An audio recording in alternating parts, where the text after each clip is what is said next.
सो हमने अभी तक राइट टू प्राइवेसी और राइट टू इक्वालिटी को अच्छे से एग्जाम्पल के थ्रू समझा। अब हम बात करते हैं इसकी लीगल इंटरप्रिटेशन की। ऑलराइट, तो यहाँ पर एक लॉयर हैं जोनाथन बर्गर। वो प्राइवेसी अप्रोच और इक्वालिटी अप्रोच, या कहें प्राइवेसी एनालिसिस या इक्वालिटी एनालिसिस में डिफरेंस बताते हैं। वो कहते हैं कि स्टेट का यहाँ पर स्टेट का कंप्लीट हैंड्स ऑफ अप्रोच है। जैसे कि स्क्रीन इशू हो रहा है, तो यहाँ पे जो स्टेट है, जब प्राइवेसी अप्रोच की बात आती है तो यहाँ पे जो स्टेट है वो उसका कंप्लीट हैंड्स ऑफ अप्रोच है। स्टेट यहाँ पे पर्सन के इंटीमेट पार्ट में इंटरफेयर नहीं करेगा। उसके बाद इक्वालिटी एनालिसिस की बात करते हैं, तो state requires to take positive steps, है ना, to ensure equal treatment in all spheres of life, है ना। और ये पॉजिटिव या इनेबलिंग रोल ऑफ स्टेट है। तो जैसे कि हमने उस एग्जांपल के थ्रू समझाया कि मैरिज हो, उन्हें अडॉप्शन का, बच्चे का, एम्प्लॉयमेंट का, एसेट्रा, ये सब राइट्स उनको मिलने चाहिए। तो ये स्टेट का पॉजिटिव रोल है, इनेबलिंग रोल है कि इसके थ्रू लॉ बना देने से जो सेम सेक्स कपल है वो भी अपनी लाइफ को, मैरिड लाइफ को एक नॉर्मल वे में जी सकते हैं। उसके बाद यहाँ पर आगे बोला जाता है कि legal restriction cast on the most intimate part of personal life could not be justified by any pressing social need. तो जैसे कि हमने डिस्कस किया कि हम बस किसी सोशल नीड के वजह से हम किसी भी पर्सन के बहुत ही पर्सनल लाइफ पर हम रिस्ट्रिक्शंस नहीं लगा सकते हैं।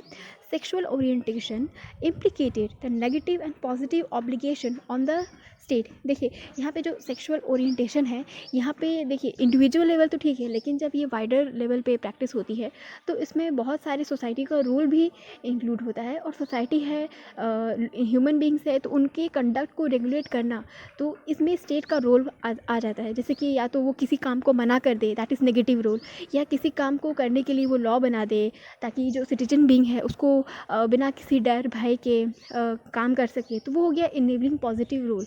तो यहाँ पे स्टेट के रोल को पॉजिटिव और नेगेटिव रोल में उसको एनालाइज किया जा रहा है। Besides, non-interference or recognition of rights to ensure true fulfillment हम same sex relationship.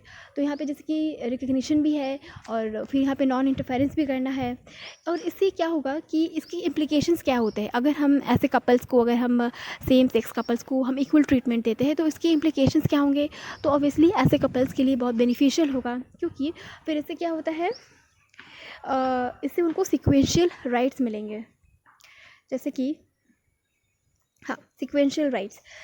Sequential rights के अंदर जैसे कि क्या क्या होता है, देखिए अभी चूँकि ये टॉपिक ना, ये सिक्वेंशियल राइट्स ये अभी न्यूज़ में है, तो ये इसका कॉन्सेप्ट आपको क्लियर होना चाहिए। हो सकता है यूपीएससी प्रीलिम्स में जो मॉडरेट टू डिफ़िकल्ट लेवल के क्वेश्चंस होते हैं उसमें फिर वो आपसे पूछे कि सिक्वेंशियल राइट्स किसे कहते हैं, या इसके अंदर कौन कौन सी चीज़ें आती हैं। तो इसलिए आप इसको अच्छे से प्रिपेयर करके जाइएगा। तो सिक्वेंशियल राइट्स में हो जाता है जैसे कि एज ऑफ कंसेंट, शादी करने के लिए जो एक लीगल एज होती है उसे एज ऑफ कंसेंट बोलते हैं। तो जैसे कि लड़कियों में फ़िलहाल ये 18 है, लड़कों में 21 है, और अभी लड़कियों की जो एज ऑफ कंसेंट है मैरिज के लिए वो भी रिवाइज़ करने की बातें चल रही हैं। तो इससे क्या होगा, जो सेम सेक्स कपल हैं उनकी भी शादी की एक लीगल एज लॉ के हिसाब से आ जाएगी। Prohibition on employment, employment discrimination. तो यहाँ पे जैसे कि एम्प्लॉयमेंट, कुछ ऐसे जॉब होते हैं या लोग होते हैं, वो ऐसे लोगों को अपने अपने यहाँ एम्प्लॉयमेंट नहीं देना चाहते, वो इनसिक्योर फील करते हैं या जो भी उनकी प्रॉब्लम हो। तो ऐसे जब कानून उनके सामने बन करके आएगा तो आप उनको एम्प्लॉयमेंट देने से मना नहीं कर सकते हैं। अगर वो डिज़ायर्ड क्वालिफिकेशन स्किल्स पजेस करते हैं तो आपको भी उन्हें एम्प्लॉयमेंट देना होगा। राइट्स इन मैरिज, अडॉप्शन, जैसे कि हमने आगे डिस्कस किया था, मैरिज में कितने सारे राइट्स होते हैं, सोशियो इकोनॉमिक पॉलिटिकल राइट्स हो गए, है ना। और सेम सेक्स कपल है तो ऑब्वियसली उन्हें फिर बेबी अडॉप्ट करना होगा, सरोगेसी। तो यहाँ पे एक और एक इसका एंगल बनता है सरोगेसी वाला। तो उसमें भी जो सेम सेक्स कपल्स थे ना, तो उनको प्रोहिबिट किया गया था, मतलब उनको यहाँ से बाहर रखा गया था। जो सरोगेसी का कानून आया था, तो इससे क्या होगा कि उनकी जो जो चाइल्ड एस्पिरेशंस है, पेरेंटहुड एस्पिरेशन है, तो इससे उनमें उनको नेगेटिव इम्पैक्ट उसको देखने को मिलता है। अब उसके बाद यहाँ पर ये बोलते हैं कि with strong equality based on reasoning of code which is not higher than mere protection of privacy, the exclusion of marriage rights under challenge appears difficult for state to justify।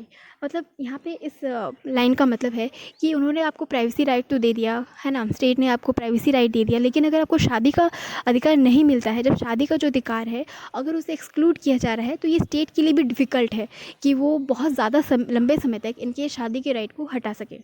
उसके बाद यहाँ पे बीच में 2016-17 में था कि यहाँ पे कुछ लीगल इंटरप्रिटेशन कोर्ट की तरफ से आए थे, जो कि हम आगे आने वाले स्लाइड्स में डिस्कस करेंगे। तो वहाँ पे स्टेट का कोर्ट का एक एक्टिव रोल था, इनेबलिंग रोल था। उसके बाद फिर 2018 के बाद से यहाँ पे कोर्ट हो या स्टेट हो, कोई ऐसा एक्टिव स्टेप नहीं लिया गया है। तो आइए अब हम उसको, इन टॉपिक्स को अब हम क्लियरली देखते हैं। यहाँ पर सबसे पहले हमारे इंडियन गवर्नमेंट का है ना, या इंडियन जुडिशरी का जो रोल है उसको डिस्कस करने से पहले, उनके पीछे जो माइंडसेट है उसको डिस्कस करने से पहले यहाँ पे कुछ फॉरेन केस स्टडीज़ है, जैसे कि यहाँ पर हो गया यूरोप, अमेरिका और साउथ अफ्रीका। ये 3 कंट्री हैं यहाँ पर, या कॉन्टिनेंट कहिए। तो यहाँ पे सेम सेक्स कपल के लिए क्या प्रोविजंस है, क्या लीगल राइट्स है, तो यहाँ पे पहले उनको डिस्कस किया।